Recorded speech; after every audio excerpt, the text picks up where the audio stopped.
Hello, and welcome to This is USG, a video podcast by the universities at Shady Grove.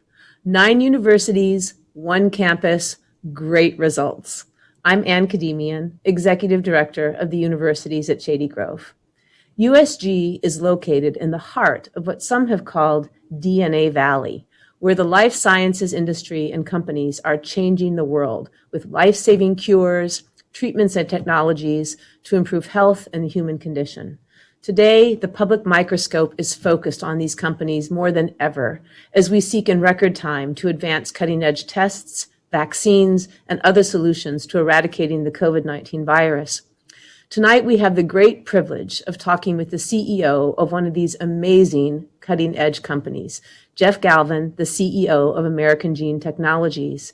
AGT, as it is known, is focused in particular on developing a cure for HIV and some forms of cancer, among other challenges. Jeff, welcome to This is USG. Thank you. Thanks for having me. Absolutely. So glad to have you here. Jeff, you have such an amazing journey. You were an undergrad at Harvard. You ended up out in California in Silicon Valley. You were part of some of the most remarkable startups that we're all familiar with.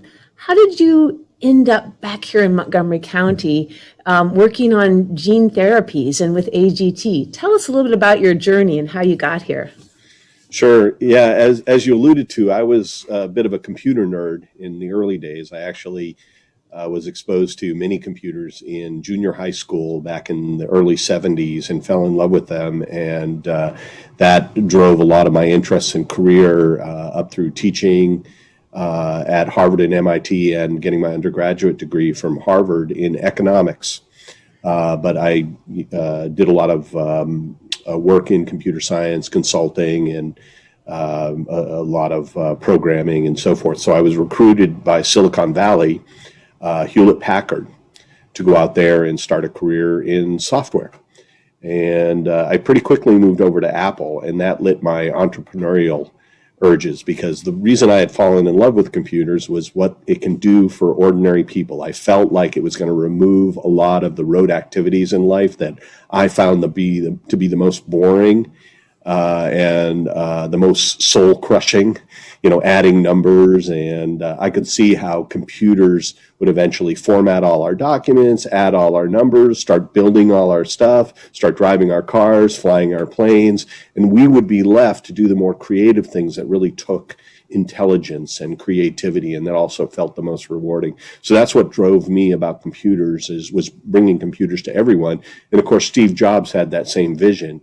And so when I landed at Apple, I really had found my home.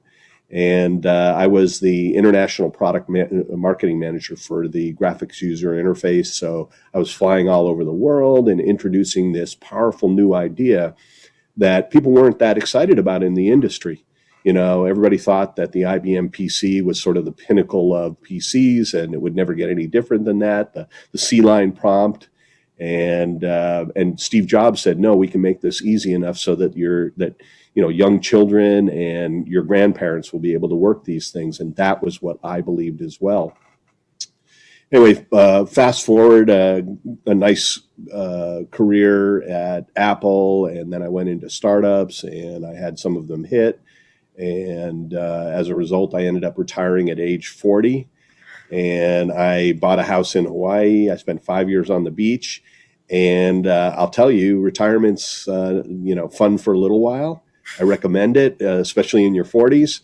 But then you get bored and you really want some stimulation for your mind. And I thought I'll just dabble in technology again. But I had the fortune of meeting somebody from NIH here in Bethesda, Maryland, Montgomery County, who showed me viral vectors.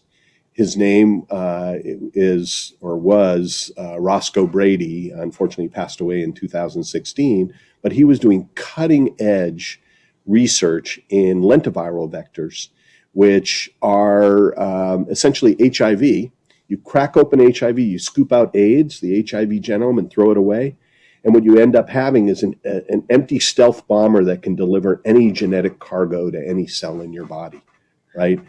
And it immediately, once he explained to me that you can put things in there that benefit your cells, coming from the software world, it immediately occurred to me that we can now update the operating system of the human computer, DNA. And I just had this epiphany that there's really nothing that we can't do with this new technology. Maybe we can't do it all today, but I saw another software revolution in front of me, a software revolution for the next 100 years, making genetic constructs that are just, 4 symbols arranged in a certain order, like your DNA, A, C, T, G, that would be very similar to the zeros and ones of digital computers. But instead of creating value in the physical world, it was going to create value in healthcare. It was going to be able to cure diseases because we could get down there and address the root drivers of everything in your body. And if we could do that, if we could reprogram the things that run everything in your body, if you can look at your body as being trillions of collaborating organic computers, right? The nerves, the muscles, all that stuff, all run on a very simple operating system, which is something like 365,000 or million base pair, but it's about 25,000 genes and, little constructs in between that also re-regulate genes. But basically, those things determine everything in your body. Mm-hmm. And we can go in there and we can tweak that software to improve its operation or to correct defects in it. And, the world of possibilities just was mind-blowing. I couldn't help but dive into this with both feet. So I ended up investing about $2 million of my own to start this company with the dream of, or the mission of, using this new power in gene and cell therapy, the ability to get down into your programming to relieve suffering and to relieve or reduce death from serious human diseases. And 13 years later, we're on the eve of curing HIV. I believe we have a good shot on goal for an autologous cell therapy that will take an HIV-infected individual and modify their HIV T cells so that they're uninfectable by HIV, so that they can throw away their antiretroviral medication and naturally be immune to HIV for the rest of their lives. It's incredible. I think we've got very good evidence in the preclinical data and in a study that was done at NIAID that this is not just possible, but likely to occur. And we already have 5 patients in the study. We should be reinfusing the first patients before summer. We might be getting data this year that says that HIV can be cured. But whether or not we cure that, I'm very optimistic, I would say even confident that we're going to do that. The world of possibilities is just unlimited, right? It's like the first time I saw a computer, and it was a teletype. And I realized for the first time ever that, you can put software into that thing and it will repeat it reliably over and over and over again. And so we can get rid of all the repetitive tasks that way. And I saw that big mainframes that filled up whole buildings were now being reduced to mini computers. And it was just, we were getting into programmable calculators from HP. You could see the trend that the capabilities were just going up and up and up. And the costs and the size were going down and down and down. And what's the future when that's the situation? If you can dream it, you can do it. And we're in that same sort of revolution in gene and cell therapy now. That's what brought me to Montgomery County. I fell in love with gene and cell therapy. This was the place to do it. Everything that we needed was right here to start this company. And now I think we're at the point where we may achieve a sustainability where we can build and grow a tremendous amount of activity on many different diseases, all in parallel, once we go ahead and cross this finish line on HIV. This is an amazing story, Jeff. So in the first of all, wow, phenomenal that you're on the verge of a breakthrough with HIV. But when I hear you talk, Jeff, I hear a couple of things. One is you're always looking to the horizon. You can see things that other people don't necessarily see. You can see possibilities that other people don't necessarily see.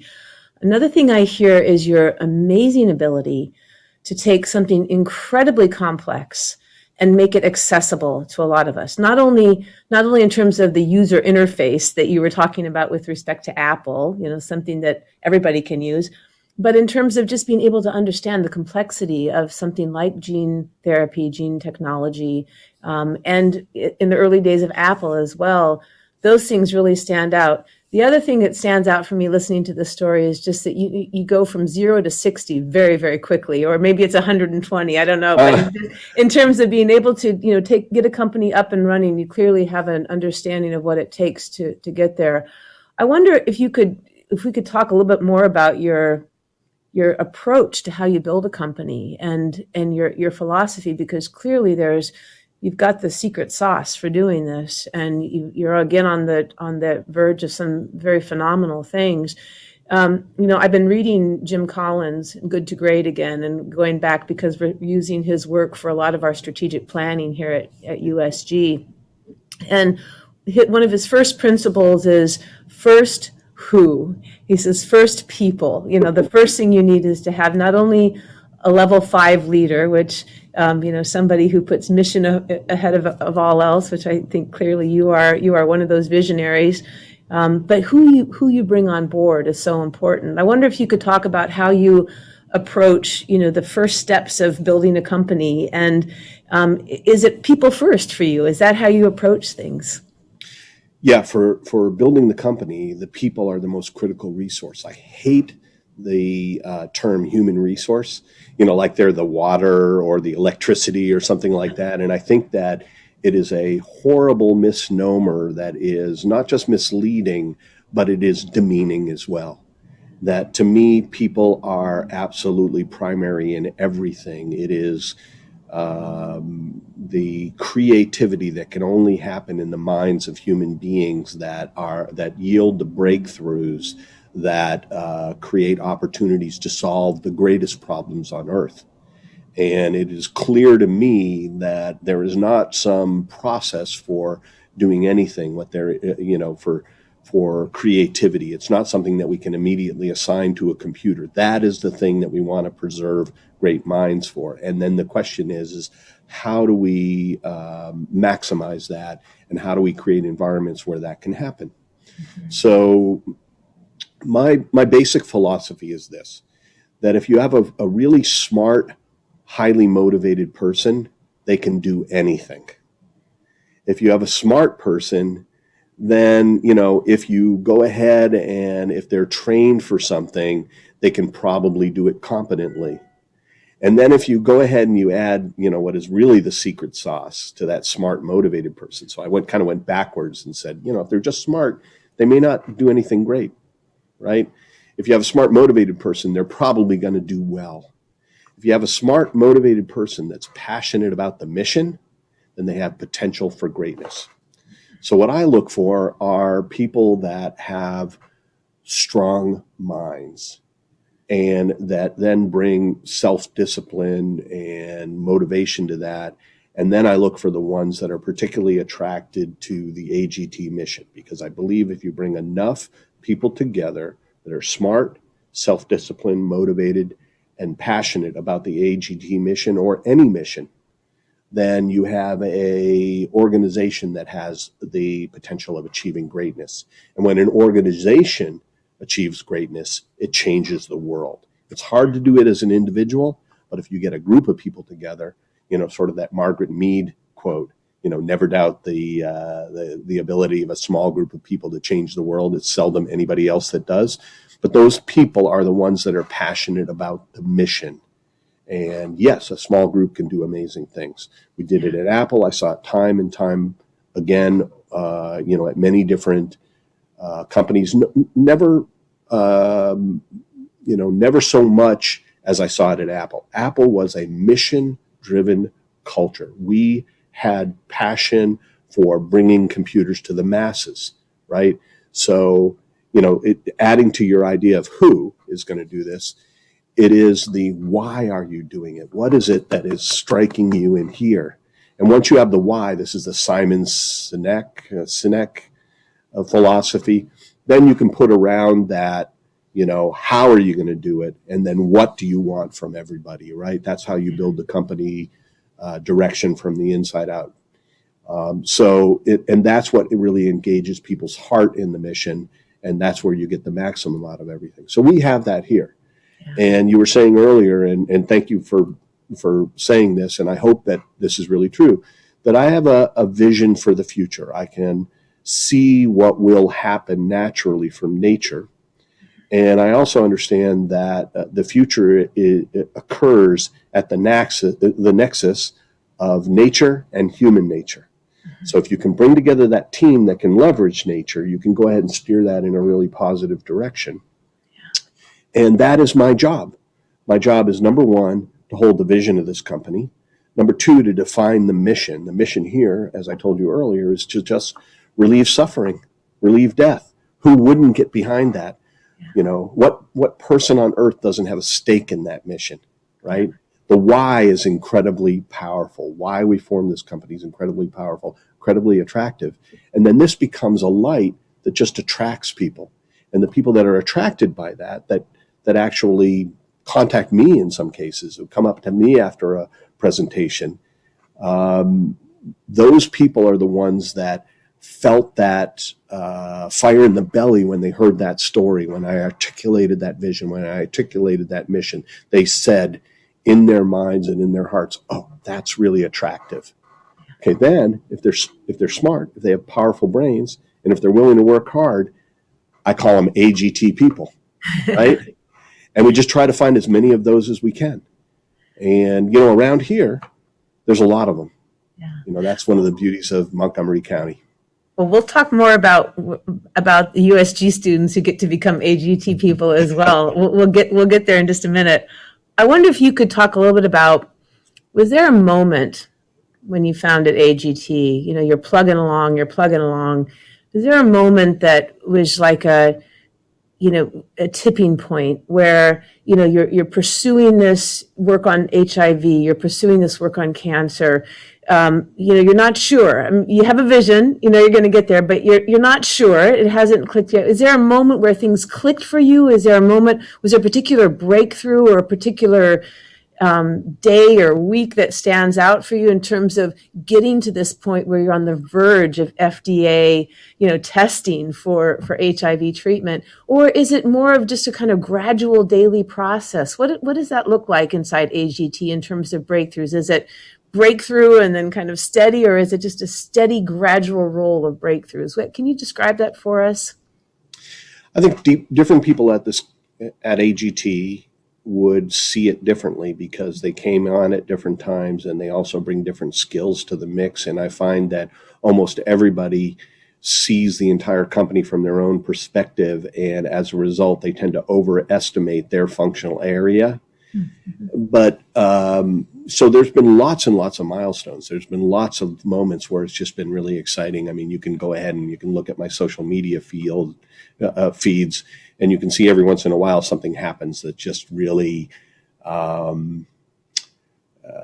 guess, validates that we're on the right path. Mm-hmm. But for me, the aha moment was in Dr. Brady's office when he explained viral vectors to me, and I saw this future. And then, I never really lost my certainty of that vision. There was many times when I wondered whether we would achieve that vision or some other company might achieve that vision. But it was just a matter of persistence after that. And there were many ups and downs, and there were many existential threats to the company, and we somehow got past them, whether that was funding or whether that was a bad actor or a mistake or whatever.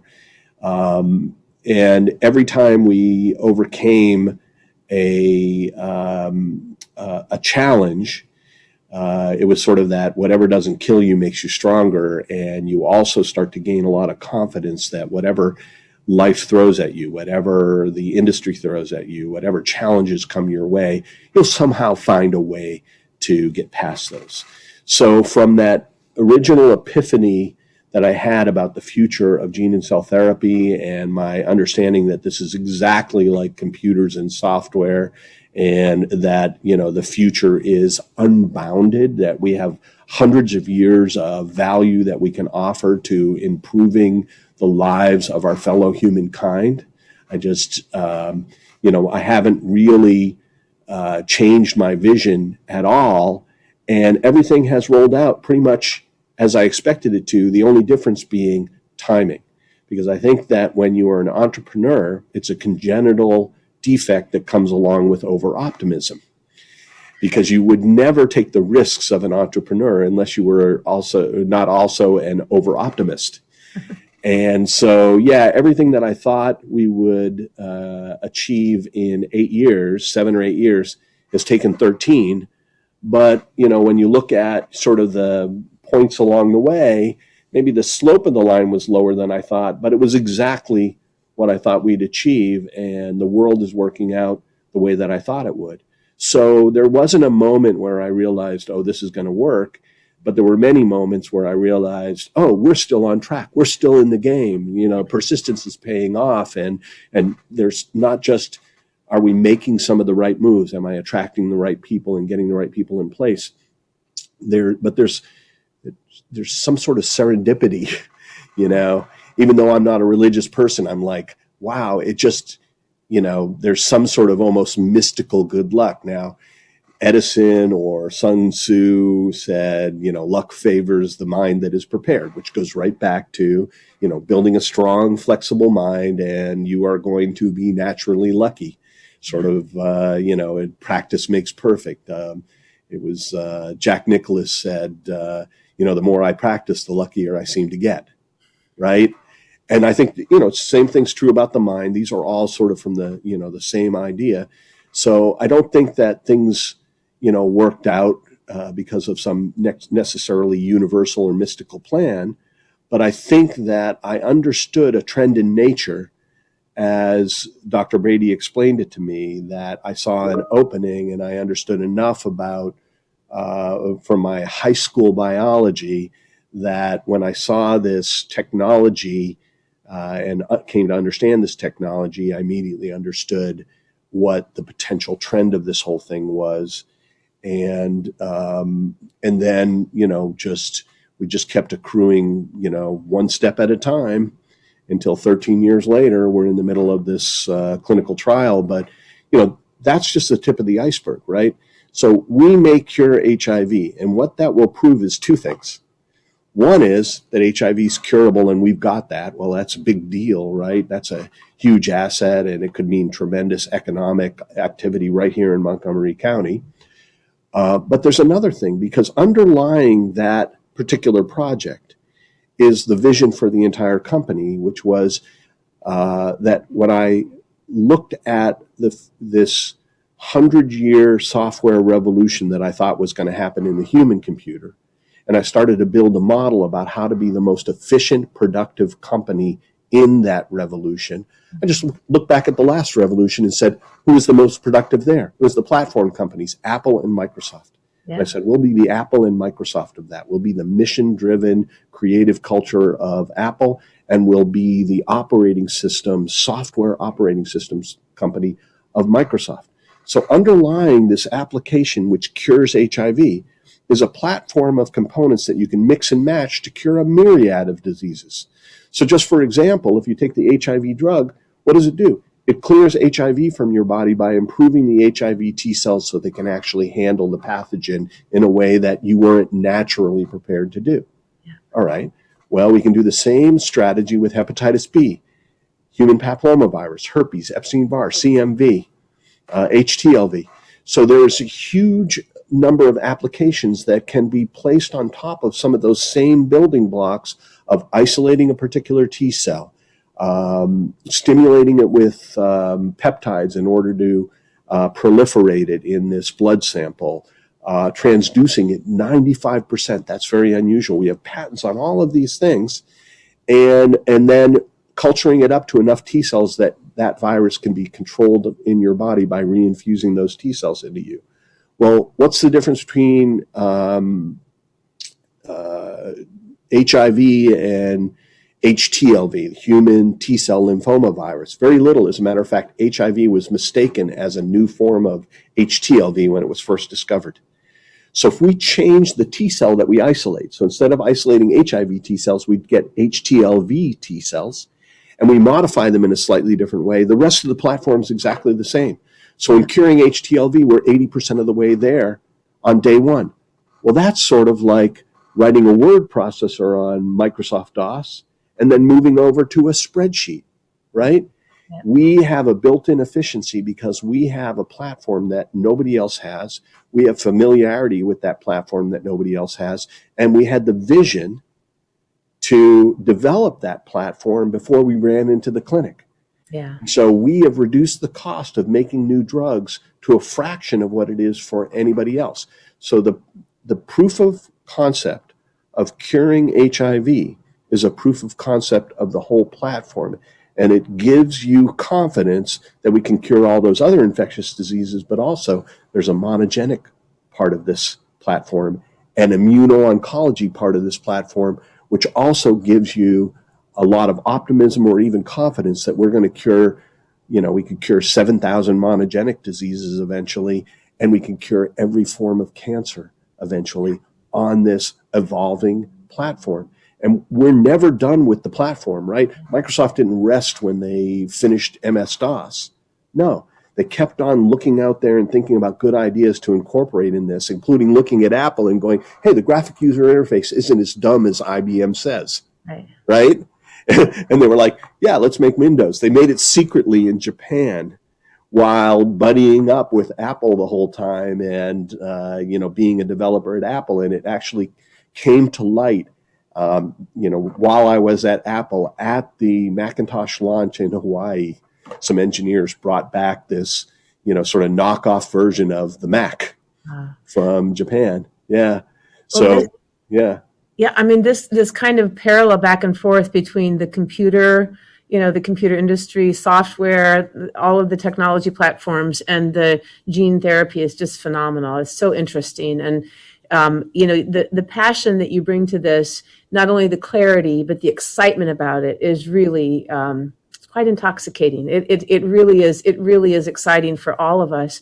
You spoke at the grand opening of our biosciences and engineering building here at Shady Grove before COVID forced us to close down for a while, but we will be open again soon.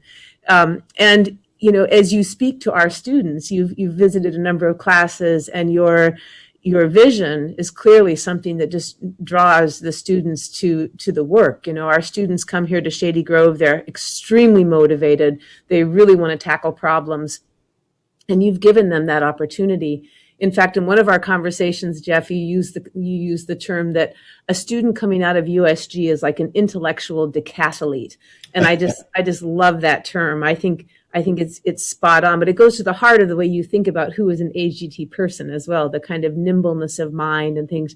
Could you talk to us a little bit about, you said the kind of people you're looking for. How did you connect with USG, and how did you've got a couple of students working there with you? Maybe you could tell us a little bit about some of the work that one or two of the graduates from programs here at USG are doing there at AGT as well. Sure. So I don't know where to start on that. I mean, there's a lot to unpack there. So first of all, I think that young people are the best hope for the future. And I don't mean like the classic, children are the future. No, I think that college students are the ones that are going to save us all. They're the only ones who have the energy and the idealism and the incentive to fix the world at this point. I see a lot of jaded people my age. I don't think that I'm totally jaded. I think the world can be a better place. I think I can still contribute to it. But I see a lot of people that have just given up and have said, okay, well, I'll be dead before global warming, takes down the planet, or they're actively ignoring it because it seems insurmountable. But the kids will not face these things in denial. And like I said, they have the energy and they have the idealism, and certainly they have the incentive to create a better future. So they are just energized in a way that you just don't see anywhere else. Now, which ones will be successful is the question next. And I am a big believer in a liberal arts education because it's about training every part of your brain, not just one. You're not training for a vocation when you take, sort of a general ed requirement and you add STEM things in there. And so you've got a little background in, sort of the diversity of different types of intellectual thought, right? Every time you change from one class to another, you have to reorganize your thinking, figure out what the new game is, right? what's important in this domain. You need to present that to the, sort of the domain judge, the teacher. And if you do it really well, you collect the highest prize, which is an A. And what that says is that you've successfully reoriented your brain to this new, microcosm of information and thought processes and perspectives, right? So you've exercised some part of your brain. You have, made it more flexible. And the more different things you go through is where this decathlete idea comes into play with me, is that, yeah, you should take some civics, and you should take some psychology, and you should take some literature, and you should take some history, and you should definitely take STEM, because STEM is about problem solving. It's about logic. It's about, epistemology and facts, and this is what really drives the world, right? And you can work in those domains, and you can create a lot of real world value in those domains. So if you have a program like you have at USG that's willing to go ahead and give you a background in a whole bunch of different things, plus having a really strong STEM influence, what you've got is people that aren't just trained to throw a discus of the mind, right? They are trained to run the decathlon. They can run, jump, throw, whatever, right? This is the flexible mind that has the maximum chance of getting out in the real world, learning new games all the time, figuring out where, how to create value in those things, and getting the prizes. The prizes aren't A's anymore. They're real achievements. You can decide what your prizes are. This is what I've always telling my niece, as she was growing up, and having to, helping her to self-motivate in school and understand why she's not getting A's for me. She's getting A's for herself. She's preparing for independence. She's preparing for effectiveness, for control of her own life, for freedom, right? For opportunity, for, shaping her life however she wants. Okay, so you have all these kids that are trained in that way. And we've got a few of them here, as you were talking about. So we've hired 3 people from USG, and they're all terrific. They're all smart, and they're all motivated and self-disciplined. And, they have you just give them a challenge and they figure it out. I don't have to sit there and make a list for any of them, right? They want to do more. Every time I run into them in the hall, they want to do more. And they have the right types of minds, and they just happen to have gotten excited about the future of gene and cell therapy, because I was able to connect with them emotionally by explaining it in a way that they could understand. And, the way I got that contact was, we like to celebrate our milestones around here. And Anika Wayman came to one of them, and she approached me afterwards and said, she enjoyed my talk at one of those events. Would I like to come and talk to her class? Which, of course, I'm always excited to do that. Going right back to the fact that I think it's those people, if I can meet these students, if I can excite them about the future, if I can get them to reach out and grab those tools that can make the world a better place, all of us will benefit from that. And that is an incredibly powerful place for me to plant this seed, this message of a better future, and to, invite them in here for the ones that are willing to shape that future in gene and cell therapy, but to motivate people to feel their own power to go forward and do this in any discipline. And I know, as I look out on these students, one of them will end up solving global warming, and I'll be the beneficiary of that. So, there's a lot of good that will come out of that stuff. But that's how the whole thing happened, and I hope that sort of answers your question. Oh, yeah, no, it's great. I mean, you're referencing the wonderful UMBC program in translational life sciences and technology that Dr. Anika Wayman leads, and it is a fantastic program. We have other programs too that are focused on the life sciences, and we hope to continue to have opportunities for all students there as well. So, well, I think one of the students who from the TLST program is working in the COVID testing space in AGT, and I wonder if we could talk a little bit about COVID and how that has impacted your company and the the work in this industry more generally. COVID has clearly turned all of our lives upside down, and it has especially hit hard, especially a lot of our students. A lot of our students have been hit very hard by COVID. Things like just having access to Wi-Fi and a quiet place to study. And, many families have lost jobs during this time. And so food insecurity has been a huge challenge. And Yeah. we have here at USG that the impact of COVID has been very deep and personal, and, healthcare access, and COVID has hit a lot of families very hard here among our students and our staff and everyone as well. And more generally, in a bigger way, it has hit the economy everywhere for everyone, but it's also lit a fire in the life sciences industry to really try to tackle and solve these problems. And I wonder if you could talk a little bit about how COVID has impacted AGT and the way you think about your work, and also where you see the future of the life sciences. How much of an impact will responding to COVID have on the life sciences? Clearly you're off, looking for a cure for HIV and cancer and all the different ways that your platform can address all different kinds of healthcare challenges. Where does COVID figure into all of that in terms of the future as well? So COVID is a really interesting influence on society with, sort of a two-edged sword. I think that one of the things that COVID has shown a light on that I think is very important takeaway for everybody is the importance of good government. Now, we have been somewhat blessed in Montgomery County and Maryland with decent public servants, but the federal government really dropped the ball. And so, a lot of the things that you're talking about with the consequences of COVID came not just from COVID itself, but mismanagement of the crisis. And I think it would have been possible with different attitudes at the top, leadership, right, to have done a much better job. There's not any reason why this week we had to cross through 500,000 deaths. I think that 400,000 of them are probably unnecessary. And so there were better ways to handle it. And what was the best way to handle it? Science and technology. Yeah. Right? And scientific thought, which is fact-based and follows logic.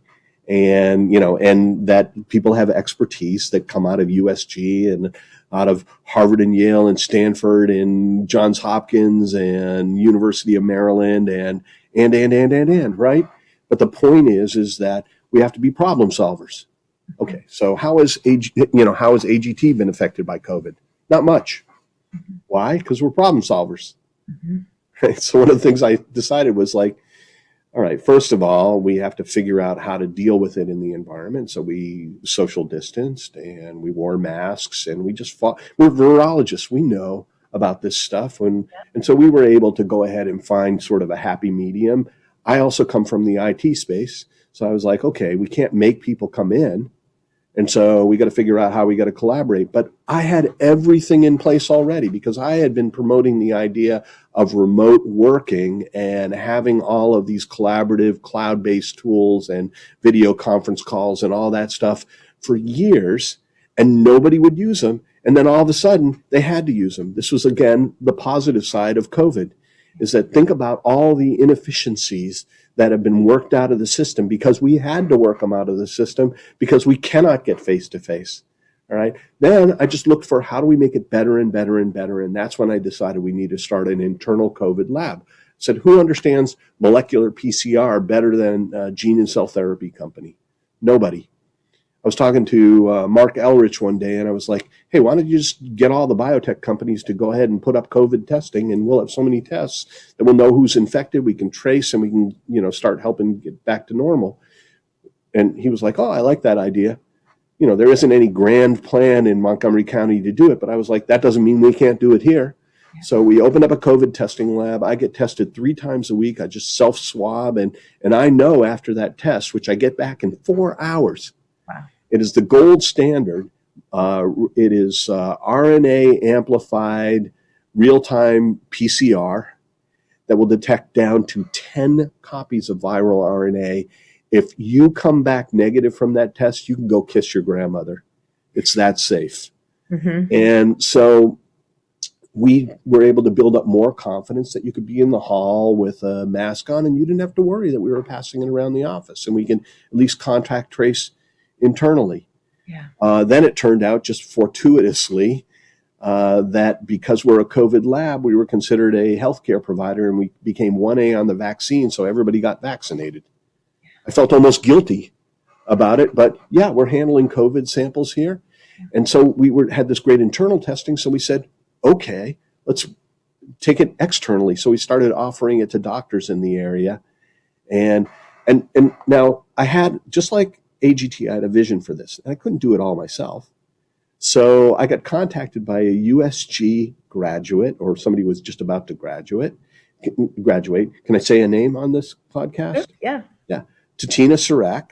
Mm-hmm. And she had become excited she saw me at Montgomery College one time, and then she was in that TLST class, and I spoke again, and she'd watched all my videos online, and I was just amazed. I mean, I had a fan. And one day she sends me a message on LinkedIn, and so I started a conversation with her, and she said she was graduating, and I said, are you looking for an internship? And she was like, yeah, that was like her dream job. And so I said, okay, I'm thinking of starting this COVID lab. How would you like to come in and get it and start it? Wow. So you were saying that, you had a USG student working lab. No, you have a USG person who runs that whole initiative. Awesome. I basically just gave her as much as she could handle, and it turned out she could handle a ton. Fantastic. And so she is, just dotting all the I's, crossing all the T's. She has the same vision as I have for the thing, and she's doing all these details of it that brings it all to life, including getting a CLIA certification, ordering the equipment, hiring the people, getting a lab director who has to be a PhD. Look, there's nothing you can't do. I was a precocious kid. I didn't know what I couldn't do, and I ended up teaching computer science on weekends at MIT as a 15-year-old. And this is what I believe about everybody, right? It's going to be, it's amazing how many smart minds you can find anywhere. So Tatina comes from Ethiopia. And she comes here, and then she ends up signing up for USG because it's a welcoming place that brings in students of any background. Montgomery County is incredibly diverse. The USG campus is diverse. There's a lot of different ways to take classes there. It's economically efficient. It's accessible to so many different people. So bright minds from anywhere can come in and get trained. And then, who's more motivated than comes in from somewhere, halfway around the world, right, to this place. So obviously the motivation is there. And then she got the fire in the belly for AGT. She wanted to be here. And voila, she was this dream AGT person. We had another person who contacted somebody in our lab. His name is Stefan Jamesi, I think is how you pronounce his last name. So I apologize if you're listening, Stefan, and I butchered your last name. Sorry about that. But anyway, he contacted one of our lab folks and asked for an internship and came in here, and I only hear great things about him. Why? Because he loves what he's doing. Passion, right? Love. And so, and Tatina's got the same thing, and an organizational mind, and these people can do anything. We bring enough of them in, and we can, just anything that I can dream, we can put together a team and we can make. It's all just a matter of whether the technology is ready or not, and the technology is ready. COVID testing was trivial. It blows my mind that the country doesn't have, didn't immediately have all the testing that we needed, because it is so straightforward. It is so simple. It does require some cooperation from regulatory bodies, but that came together, and there's all these EUA approved ways of doing it. We might be able to double the number of tests ourselves in Maryland and have the gold standard test where you can get your result back in 12 hours. That was the goal of this thing. So you don't have to wait, 3 or 4 days to get your PCR test. After 3 or 4 days, you might be infectious in another day or two. Exactly. Yeah. Right? But if you get it same day, and if you get it twice a week, you're probably never infectious without knowing it, right? Yeah. That makes that test really, really useful. It is specific. It is accurate. If you get a negative test, it is really negative. If you have any virus, it's going to catch it. So, that's a great way to test. And it's not rocket science, and it's not as expensive as the consequences of not testing really, really well. So it makes sense from every different perspective. And we built it, and the doctors are coming now, and we're just building up the number of tests that we're doing. And Tatina is constantly challenged, but she's energized too. Yeah. She says she never thought she'd be working this hard, and she never thought she'd love her job right out of college. She thought she was just going to get a job where she'd be doing one thing over and over and over again, and it wouldn't be challenging her every single day, and she wouldn't be just loving it. She'd be just collecting a paycheck and putting away retirement and getting healthcare insurance and stuff like that. And AGT isn't like that at all. We want every part of the buffalo, right?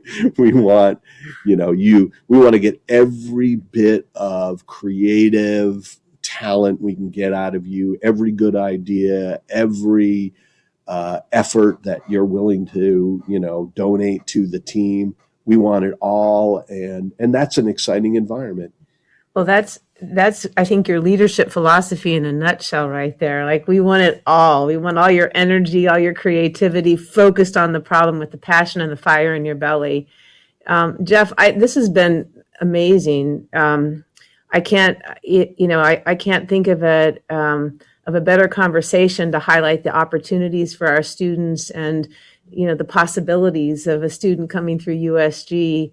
And can I say that, thank heavens for your vision and your energy. It's not only exciting and motivating. We all want to become problem solvers, but the work you're doing is going to be transformational, and not only for the people on the receiving end of these treatments and whose lives will be transformed, but also for the county, for the people who get to be involved in this enterprise, and for the state and the world. So thank you for everything you're doing, and thank you for taking time tonight to talk with me and to share your vision and all the opportunities that are here for students coming out of USG as well as students everywhere. So you are truly, I think, an eternal student. You're always asking questions. You're always curious. You always want to learn more. And we can't wait to see what's next for Jeff Galvin as well. So thank you so much, Jeff.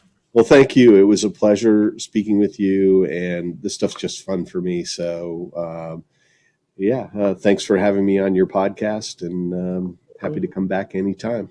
Terrific. We will bring you back again and again. So thanks so much, Jeff. Thank you, Ann.